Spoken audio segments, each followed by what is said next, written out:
So what do I put in an upsell sequence? How do I improve my average order value? These are kind of questions that get asked a lot. And what we've been able to do is achieve 25, sometimes 30% upsell take rates on products that are priced significantly higher than the first product. Now, in this video, I'm going to go through exactly the kind of things you can offer as upsells. Now, this is not a complete one and done, right? There may be other things that you can offer, but this gives you a good amount of buckets to work from. So when you're in the brainstorming mode where you're like, okay, what can we offer and what makes logical sense as the next step? These are the things that you can offer. So let's just break down a few of them.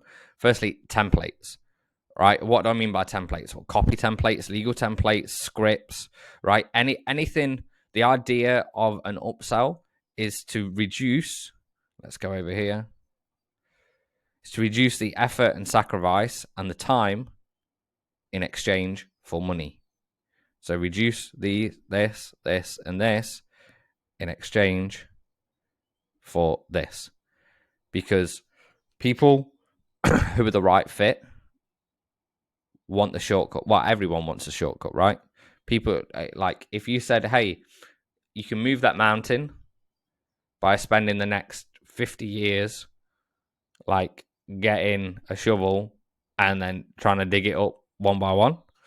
Or I can show you this other way where you can blow it up with dynamite and you can move it today, right? Kind of a weird example, but you get the idea. Is if we're looking at time, effort, and sacrifices, we want to reduce these down and we want to exchange that for money. So when we're looking at templates, what are they doing? They're reducing the effort and sacrifice down, and they're also increasing the likelihood that you're going to get the result because these are already proven to work, right? People want to skip the trial and error, and that comes back to what? Effort and sacrifice. So if I've got to sacrifice loads of trial and error, loads of watching YouTube videos and trying to figure this out, and maybe I'm sacrificing money as well and more time because I'm trying to figure out what to say and how to say it. Well, what if we just give you the templates of exactly what to say and how to say it that have already made millions, right? So copy templates, legal templates, scripts, AI tools. These are like the modern day version of templates.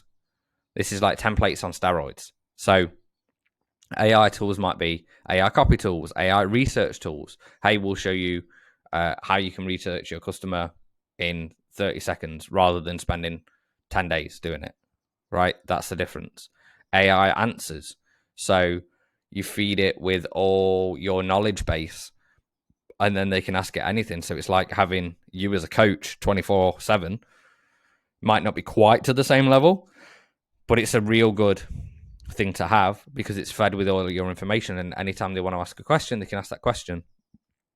And then here's a great thing about these are allow you to gather more data about your customer and then use that to create better marketing, better products. So for example, with the AI answers, let's say you created a custom AI thing that had all your knowledge base, so every like PDF, cheat sheet, every video that you've ever recorded, that was all in there, and they could just ask it any question. What you'll find is over the course of a week, a month, a year, people are going to be asking very similar style questions. And then from there, you can go, okay, let's analyze that data and then create specific marketing campaigns based around the pain points that everyone's asking the same freaking questions about. So it makes a lot of sense to be able to do these kind of things because you're getting data back because people are inputting more stuff, right? So for example, we've got a free AI tool that will generate your course outline in 60 seconds. Now, at some point, what I'm going to be doing is going through all the answers that people have put in of what their target audience was, right, and who they serve. And then I know, like, out of all the people that have filled that in, like, what is the majority of the niche that people are going after. And then I can record a specific training just for people who are in that niche. And then I can look at how many of those people who ended up buying another product. So I've got more and more data, and then I might be like, wow, that's opened up a new market that I wasn't even aware of. So these things can all be really, really helpful. Okay. We've got longer access.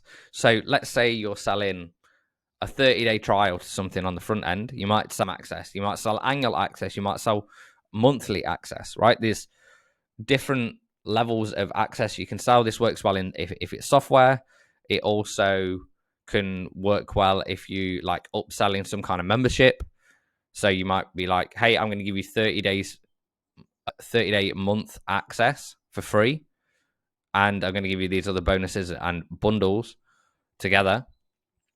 Or you might then get them to upgrade to annual or give a lifetime. I'm not a massive fan of lifetime because it's kind of like a legal gray area, and this is not legal advice, but it's kind of a legal gray area. And the reason being is because you're saying lifetime, right? So firstly, whose lifetime? Your lifetime, their lifetime, right? Secondly, let's say it gets 10 years down the line and you go, I want to sell the business, or 10 years down the line, business didn't work out and it closes.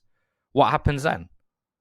Like if you've given it a lifetime access and this was in a members area and you're like, well, I'm not paying for that anymore, so I can't give you access to it. Like you can end up getting sued and you don't want that. So I'm a big fan of saying, hey, we'll give you annual access. And then, you're on the hook for the next 12 months to make sure you've still given access. But then it stops you being tied into a software forever that you're kind of like hosting that stuff. So what you want to think about is that longer access. And then you got bundles. Bundles on here like physical products, digital products, partner products. So if you've got a digital product, you might want to partner a physical product with that as well. So it could be something from this physical premium range, which I'll go to in a second. Digital products, you might have multiple things that go together really nicely. Don't make this mistake. Most people think an upsell is literally finding whatever they've got in the cupboard and just putting it all together and then saying that's an upsell. That's not a frigging upsell. That's just you taking a bunch of junk out of the virtual cupboard and putting it together, right? That's not an offer, because what the offer should be doing is handling the objections, which goes back over here, right? For the 4 objection buckets: time, money, effort, sacrifice. What are all the objections that they're having around these things? And then your upsell should help solve that problem. So when you're doing a bundle, the bundle needs to be relevant to the actual offer and the problem that you're looking to solve. Then you've also got partner products. So partner products are like affiliate products. It could be up with a local business. It could be you partnered up with another digital product where they've come and done a training in your community, and then you've put that into the members area. It could be even like taking people from your team and maybe giving them a slight commission or something if someone buys. And it could also be kind of like, hey, I will put it could be software, and then you put that software links in there and you get affiliate commission for that. You do a training on how to use that software, so you're adding value, but at the same time then they're signing up through your link. Or that software company might provide some templates that you can put in for free, right? So it gets their reach wider and it adds more value to your business as well. Physical premiums. Love physical premiums. Credit to Parry Belcher because he seems to be the master of physical premiums. Well, firstly, what are physical premiums? It's actually like sending a physical thing with the digital product. So instead of just saying, hey, you get these cheat sheets, it's like, well, what if we laminated the cheat sheets and sent them out to your door? Because people like stuff they can hold in the hand. Okay. And what you see typically is if you add a physical premium, it increases the overall conversion rates. Now, you can add one-off physical premiums, or you can add sticky physical premiums. So that could be like you've got a recurring membership every month. Let's say you've got a newsletter. Maybe you want to send that newsletter out in person as well, right? Once a month, they get a physical newsletter in the mail, and it goes through like all the things that are working right now. That's going to be a lot stickier than just the digital one. Then secondly, identity swag, right? So what do I mean by identity swag? That doesn't mean a load of stuff with your logo on it, because no one gives a crap about your logo, but it means stuff that is relevant to you, relevant to your customer. That is the most important thing. So what we mean by identity is like what quotes, what language patterns, how does someone identify in your target market, and how can you get them to self-identify, right? So you might have, so look on like Etsy, look on like Amazon, look at like quotes and phrases that will be used for that target audience, for mugs, for t-shirts, for hats, all those kind of things, but stuff that someone's like, yeah, you get me, right? So like, for example, if you're marketing to kind of like that startup entrepreneur CEO, like the, you know, the more kind of like guru-esque one, then you might have a hat that says like CEO for life, right? Those kind of things. And you can come up with better ideas than that, but it gives you an idea of like hats, badges, bags, right? Whatever the thing is, t-shirts, the whole kit and caboodle. You just want to get as much things there, and it doesn't mean just like you have to give them like a massive swag bag, but it's stuff that has the identity built into it. So for example, one of the platforms that we use is a software called Segmetrics. Now, I'm a decent size affiliate for them. I bring them quite a lot of business because we have clients that are doing 8 figures a year, so they're spending quite a lot on the platform because of the amount of data that goes in there. They sent me a full swag pack, and yes, it said Segmetrics on it, which was okay. I was okay with that.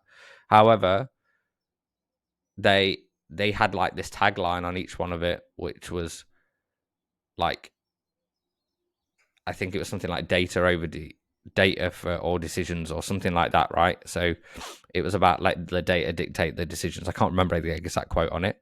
However, I use that mug quite a lot, and it was like a thermal mug, and it felt good quality. So the other thing that you want to note with identity swag, don't cheap out on it.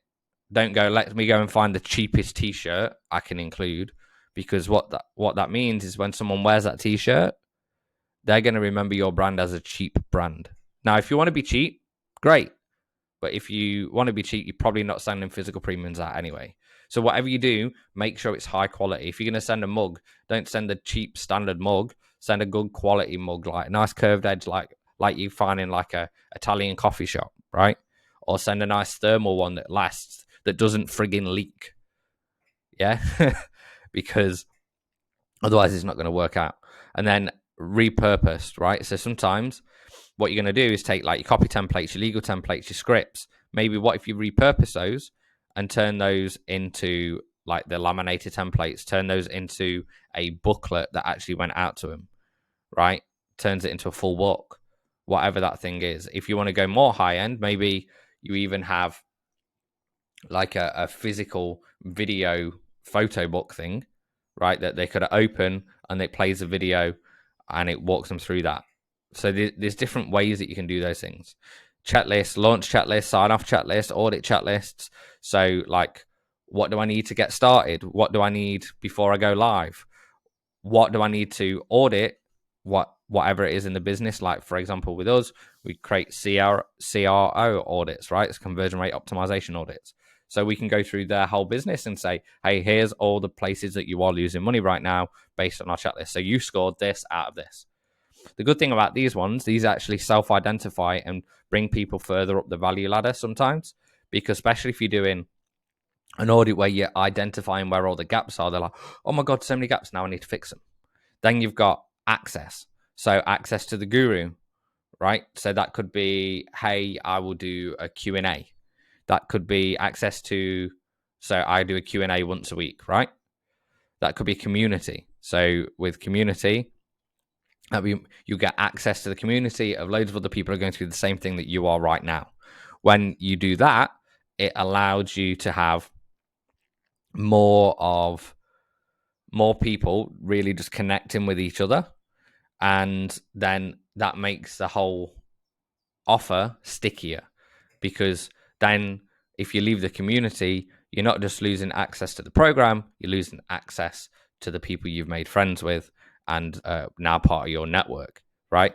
So the more tight that community is, and the less kind of that they could just go and start their own splinter group elsewhere, the more sticky your offer is going to be.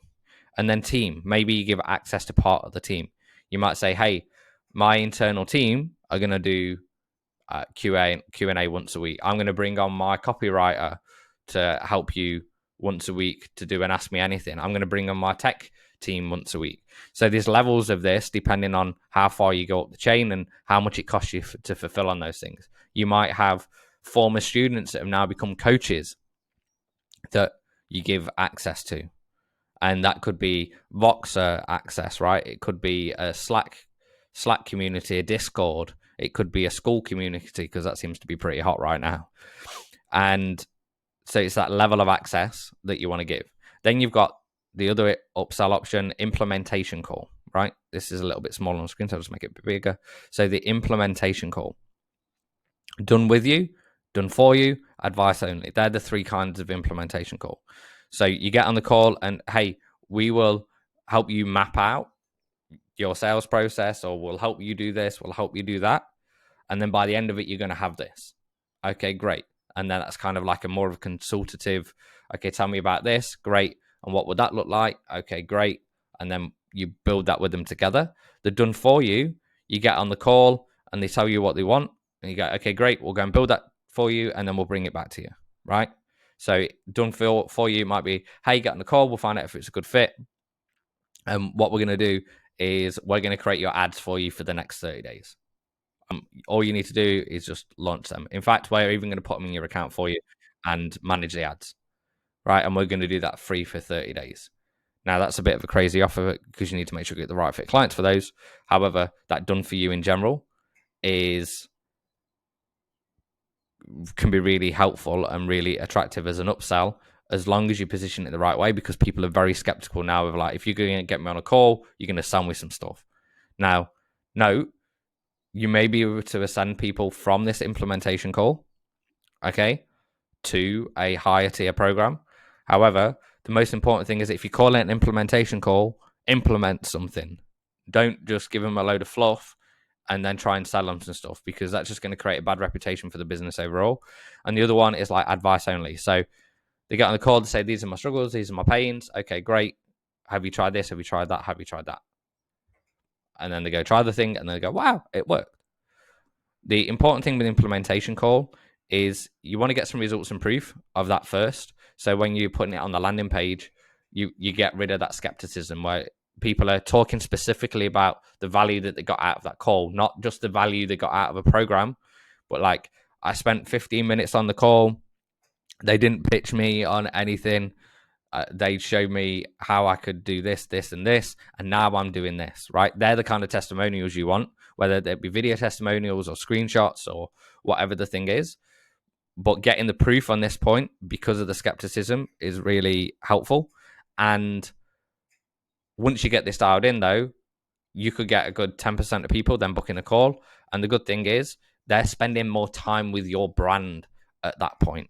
So you know that with the implementation call, maybe they've spent $200-$300 on that implementation call, maybe $500. And that means they're spending a lot more time with you. So when they spend more time with you, they're more likely to ascend further up the journey.